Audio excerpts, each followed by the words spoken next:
Hello students.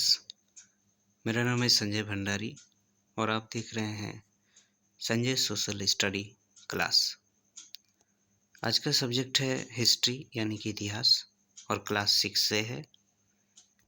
तो class 6 में ये पहला लेसन हिस्ट्री से, जिसमें पहले लेसन पर है क्या, कब, कहाँ और कैसे। इस लेसन को हम लोग आज समझेंगे। इस लेसन में जैसे हम लोग जानते हैं आज से 100 साल पहले क्या हुआ होगा, हजारों साल पहले क्या हुआ होगा, ये सब बातों की जानकारी हम लोग कैसे पता करते हैं। आज के समय में अगर बात करें तो हम लोग रेडियोस देख करके, सुन करके, टेलीविज़न देख करके, अखबार पढ़ करके ये सब पता लगा सकते हैं। किसी व्यक्ति से अगर उसको भी मालूम है कि 1-2 साल पहले क्या हुआ होगा तो वो भी हम लोग जान सकते हैं।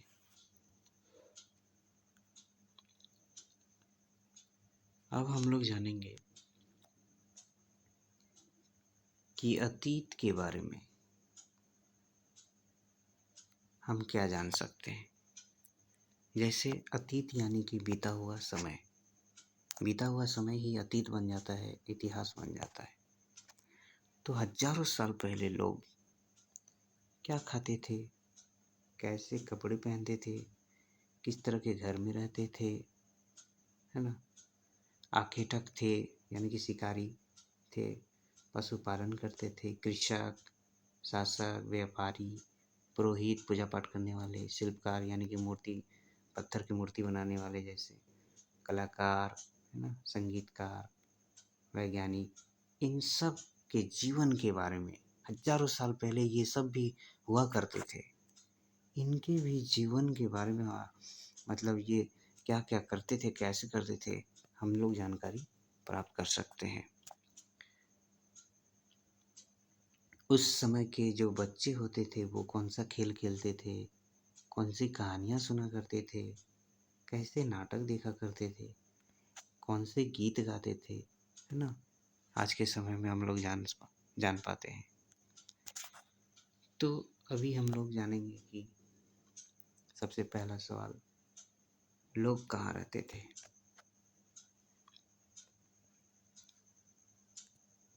बात यह है कि एक नदी है, नर्मदा नदी। ये नदी के आसपास कई लाख साल पहले से ही लोग यहाँ पर नर्मदा नदी के आसपास के इलाकों में रहने लगे थे। तो उनमें से लोग जो है कुशल संग्राहक, माने सामान इकट्ठा करने वाले, है ना। और कैसे इकट्ठा करना है, कहाँ कहाँ से लाना है, जड़, फल, है ना, ये सब जंगल के उत्पाद, ये सब वो सब लाते थे, इकट्ठा करते थे और खाया करते थे। और कुछ जानवर का भी शिकार करते थे। आगे बढ़ते हैं। अभी हम लोग जानेंगे उत्तर पश्चिम में सुलेमान और किरथर पहाड़ी। अभी का मैप में देखें तो यह पहाड़ियाँ पाकिस्तान में लगती हैं, मतलब पाकिस्तान में है, लेकिन हजारों साल पहले ये हिंदुस्तान का हिस्सा रहा। तो यहाँ पर करीब 8000 साल पहले ही गेहूँ जौ उपजाने का, यानी फसल उपजाने का शुरुआत हो गया था इसी इलाके में। और फिर भेड़, बकरी, गाय, बैल ये सब पाला करते थे, पालतू बनाते थे। गारो और विंध्य पहाड़ी, इन सब इलाकों में भी कृषि का विकास हुआ, जहाँ पर सबसे पहले चावल उपजाने का सबूत मिला है। आगे बढ़ते हैं। अभी देखते हैं हम, जैसे बताए थोड़ी देर पहले, काबुल के आसपास जो है सुलेमान और किरथर की पहाड़ी, काबुल है ना, ये देखिए मैप में पाकिस्तान की सीमा से लगती है, पाकिस्तान में। आगे बढ़ते हैं।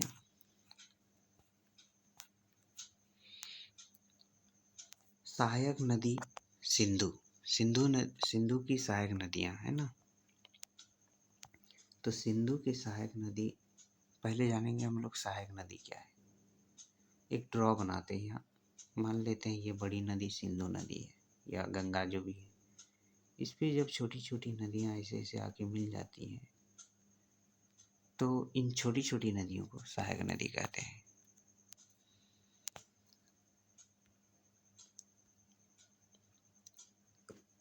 लगभग 4700 साल पहले इन नदियों के किनारे नगर बसे थे, जिसको हम लोग आज टाउन कहते हैं ना। उसी समय बस गए थे हजारों साल पहले, और नगरों का विकास होना शुरू हो गया था, है ना। सहायक नदियों के पास भी शहरों का विकास शुरू हो गया था 2500 साल पहले। इस तरह हम लोग देखते हैं, जैसे एक राज्य है हमारा आज के समय में बिहार, इसका पुराना नाम है मगध। ये एक ज़माने में बहुत शक्तिशाली राज्य हुआ करता था, विशाल साम्राज्य था मगध का। तो ये भी देखिए, है ना, किसी नदी के किनारे ही है, गंगा नदी के किनारे। तो इस तरह से हम लोग देखते हैं कि नदियों के किनारे लोगों का बसाव हुआ और धीरे धीरे धीरे नगर बनते गए, शहर बनते गए। अभी हम लोग आते हैं आगे।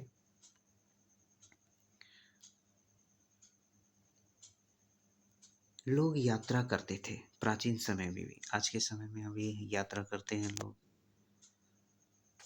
हवाई जहाज से, ट्रेन से, बस से, गाड़ियों से, कार से, है ना।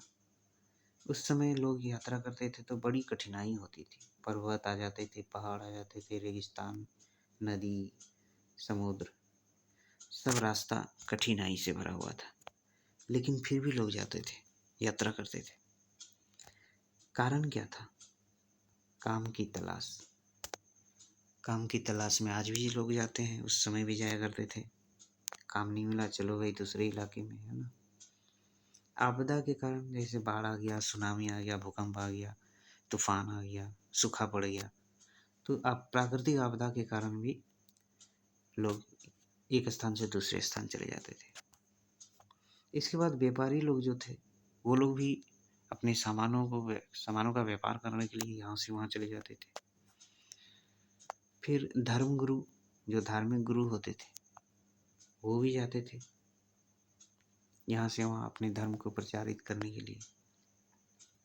कुछ लोग उत्सुकता बस जाते थे, चलो वही घूम फिर के आते हैं यहाँ से वहाँ। तो इससे क्या होता था, आने जाने से लोगों को एक दूसरे को जानने का, विचारों को समझने का अवसर मिला। इस तरह से अब हम जानेंगे कि आज लोग यात्रा क्यों करते हैं। यात्रा करने का कारण आज क्या है? आज जो है, उस ज़माने में बहुत कठिनाई होती थी, सीमाओं को पार करना, है ना। बॉर्डर आ जाते थे, पहाड़, पर्वत, समुद्र, इस सब के बॉर्डर आ जाते थे, कैसे पार करें, है ना। तो जिनमें हिम्मत होती थी, थोड़े बहादुर, वही जा पाते थे। आज के समय की तरह उस समय सुविधा नहीं थी। आगे बढ़ते हैं। अब देखिए एक चीज़, उस समय लोग पत्थर को तराश देते थे, मतलब जैसे हीरा को तराश के गहने बना देना, है ना, मूर्ति बना देना पत्थर को तराश के, संगमरमर को।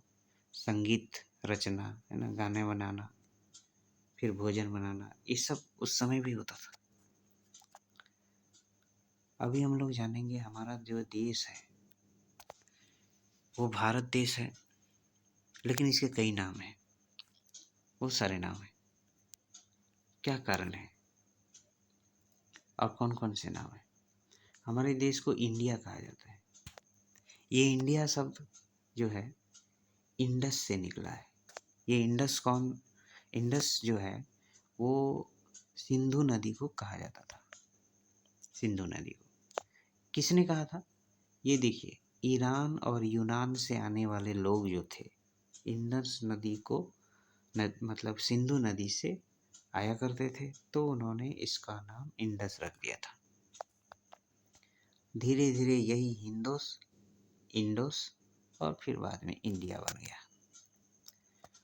और जैसे कि हम जानते हैं भरत, भरत नाम, ये भरत नाम उस ज़माने में उत्तर पश्चिम के इलाकों में रहने वाले लोगों को कहा जाता था। ऋग्वेद में भी इसका उदाहरण मिलता है। अभी देखिए एक चीज नीचे, ये डिजाइन, ये है क्या? ये है पांडुलिपि। ये किसी पेड़ की छाल पर लिखी गई है। आज के समय में हम लोग कागज पर लिखते हैं, लेकिन ये पेड़ की छाल पर लिखी गई है। कौन सी पेड़ है ये? ये भुर्ज पेड़ की छाल पर लिखी गई है। उस समय कागज नहीं होती थी। इसको मैन्युस्क्रिप्ट कहा जाता है, मतलब इसको हाथ से लिखा जाता था। ठीक है। और देखिए भुर्ज पेड़ की छाल, ताड़पत्र, इन सबों में हाथों से जो लिखी जाती थी, ऐसी किताब को कहते हैं पांडुलिपि। इसमें क्या रहता था? इन सब चीज़ों में वर्णन रहता था धर्म की मान्यता का, धार्मिक बातें, राजाओं के जीवन के बारे में लिखा हुआ है, औषधि यानी कि आयुर्वेद जैसे औषधियों के बारे में लिखा हुआ है, विज्ञान के बारे में है, साइंस के बारे में भी बहुत सारी चीज़ें लिखी हुई हैं। और ऐसी पांडुलिपियों में महाकाव्य भी मिलेंगे आपको, कविताएं हैं, नाटक हैं, है ना, ज़्यादातर संस्कृत में है। और फिर आपको मिलेंगे प्राकृत भाषा में और तमिल भाषा में। उस ज़माने में लोग, आम लोग जो बोला करते थे, प्राकृत भाषा बोलते थे। अब हम लोग जानेंगे अभिलेखों का अध्ययन। ये देखिए एक अभिलेख है, ये जो फिगर दिख रहा है आपको, ये अभिलेख, ये सम्राट अशोक का अभिलेख है, जो कहाँ मिला है? अफगानिस्तान के कंधार में। अफगानिस्तान एक देश है, वहाँ से मिला है। लगभग 2250 साल पुराना है। इसमें सम्राट अशोक के बारे में लिखे गए हैं। तो इस तरह से हम लोग देखते हैं राजा महाराजा लोग जो थे, वो दीवारों पर, खम्भों में, पत्थरों पर लिखवा दिया करते थे, ताकि आने वाले समय में उसे याद किया जा सके। आगे बढ़ते हैं। इस तरह से आज देखिए इतिहास की जानकारी हम लोग को प्राप्त होती है। इसके अतिरिक्त जो है, जो इतिहास की जानकारी इकट्ठा करते हैं, अध्ययन करते हैं, उसको कहते हैं पुरातत्वविद। ये पत्थर और ईंट से बनी बिल्डिंग यानी कि इमारत का, टूट फूटे हुए अवशेषों का, चित्र हो, मूर्ति हो, हथियार हो, औजार हो, बर्तन, आभूषण, सब प्राचीन प्राचीन चीज़ों का ये लोग अध्ययन करते हैं और इतिहास की जानकारी इकट्ठा करते हैं कि प्राचीन समय में ऐसा लोग क्या पहनते थे, क्या खाते थे, क्या पीते थे, कैसे जीते थे, कैसे उनके हथियार होते थे। इन सब बातों की जानकारी इकट्ठा करते हैं और हम लोग इतिहास में पढ़ते हैं। ये देखिए, ये घड़ा, ये कोई नॉर्मल घड़ा नहीं है। ये घड़ा है 4700 साल पुराना। सोच सकते हैं आप, एक घड़ा 4700 साल पुराना है। इधर देखिए सिक्का है, ये प्राचीन समय में सिक्के चलते थे। ये सिक्के जो हैं 2500 साल पुराने हैं। सोचिए आज के समय में हम लोग स्टील के सिक्के, लोहे के सिक्के इस्तेमाल करते हैं, है ना, लेकिन उस ज़माने में सिक्के सोने चांदी के हुआ करते थे। ये देखिए घड़े। तो इन सब से हम लोग को प्राचीन जीवन के बारे में पता चलता है कि लोग कैसे खाते पीते जीते होंगे। अब देखिए घड़े में जो डिज़ाइन दिखी आपको, वहाँ पर डिज़ाइन बनाए जाते थे। अब जो वैज्ञानिक पुरातत्वविद होते हैं, वो जानवर, चिड़िया, मछली, हड्डी सब कुछ ढूंढते हैं, कुछ भी मिल जाए इतिहास से जुड़ा हुआ, है ना। लकड़ी के टुकड़े, कुछ भी पुराने पुराने खाने के दाने, लकड़ी के टुकड़े, सब वो रिसर्च करते हैं, पता लगाते हैं। अब जो आगे आते हैं, इतिहासकार बोलते हैं ये सब चीज़ें हम लोग को स्रोत से मिलती है। स्रोत माने यहाँ वहाँ कहाँ से, खुदाई से, नदी के किनारों से, पहाड़ों की तलहटी से, गुफाओं से, है ना। जहाँ खुदाई हो जाए और वहाँ से सामानें जब निकलती हैं तो पता चलता है। तो अतीत का धीरे धीरे जानकारी होता है हम लोग को। इस तरह से हम लोग देखते हैं कि अतीत तो बीत चुका है समय, एक था या अनेक था, है ना। आगे बढ़िए।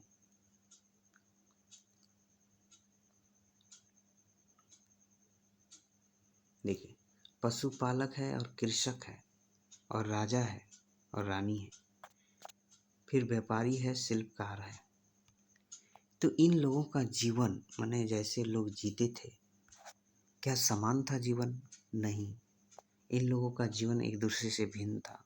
आज भी लोगों का जीवन, सबका जीवन समान नहीं होता। उस समय भी सबका जीवन बराबर नहीं था। लोग अलग अलग व्यवहार करते थे, रीति रिवाज में थे।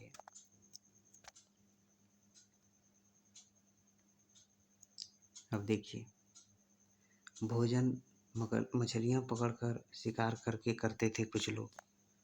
कहाँ पर? अंडमान द्वीप के, है ना। द्वीप में जो रहते हैं वो लोग करते थे। तो इस तरह उस समय भी देखते हैं हम लोग। इसके बाद ये जो शासक होते थे, राजा महाराजा, ये लोग अपने जीवन की गाथा को, जीवन की कहानी को, किसी एरिया को जीत लेते थे तो अपना लेखा जोखा रखते थे, है ना। लिखवा देते थे कागज वगैरह में, खुदवा देते थे दीवारों में, है ना, पांडुलिपि में लिखवा देते थे। और फिर देखते हैं जो शिकारी होते हैं, मछुआरा, संग्राहक, कृषक, पशुपालक, इन लोगों के बारे में हम लोग को जानकारी नहीं प्राप्त होती।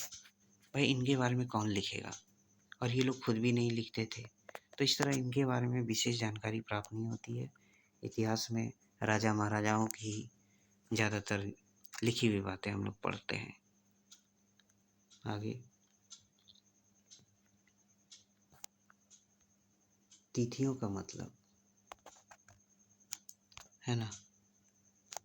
ये देखिए, तिथियों का मतलब, तिथि माने तारीख, कि किस दिन, कौन सी तारीख को, महीने को, है ना, कब हुआ कोई भी घटना कब हुई। तो हम लोग जो तिथि का निर्धारण करते हैं वो ईसा मसीह के कार्यकाल से करते हैं, माने उसके जन्म के पहले और उसके जन्म के बाद। मतलब किसी भी इतिहास की घटना को कहते हैं कि हाँ, ईसा मसीह के जन्म के इतना साल पहले हुआ था, इतना साल पहले हुआ था। या फिर कहते हैं कोई भी घटना ईसा मसीह के जन्म के बाद हुआ था, इतना साल में, है ना। अब देखिए, उस चीज़ को कहते हैं ईसा पूर्व, है ना, ईसा मसीह के जन्म के पहले।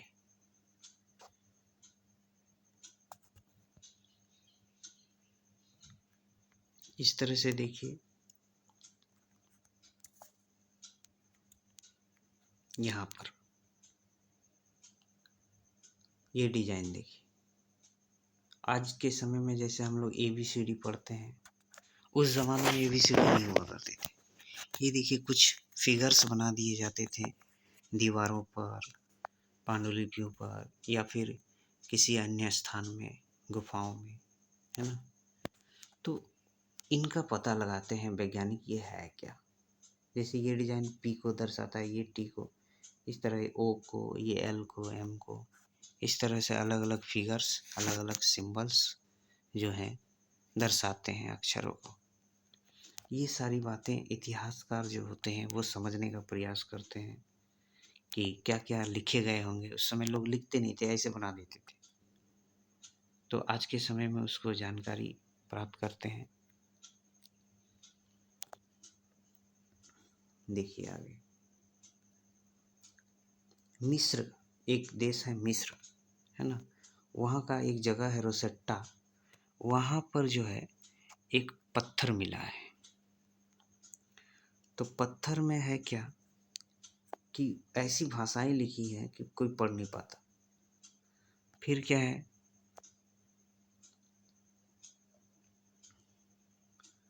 यहाँ राजाओं और रानियों के नाम जो हैं एक फ्रेम में दिखाए गए हैं, फ्रेम में लिखा गया है, जिसको कहते हैं कारतूस।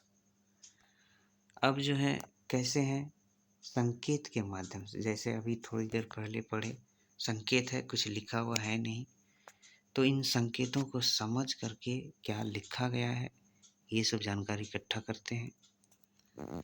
तो इस तरह से आज का ये चैप्टर ख़त्म हो गया। आशा करते हैं कि आपको इसमें कई सारी जानकारी प्राप्त हुई होंगी। और अगर आप किसी दूसरी क्लास में पढ़ते हैं और सोशल स्टडी में किसी विषय को समझना चाहते हैं, जानना चाहते हैं, तो आप कमेंट करें और हम कोशिश करेंगे कि उस सब्जेक्ट का, चैप्टर का वीडियो ज़रूर बनाएं। Thank you very much. धन्यवाद।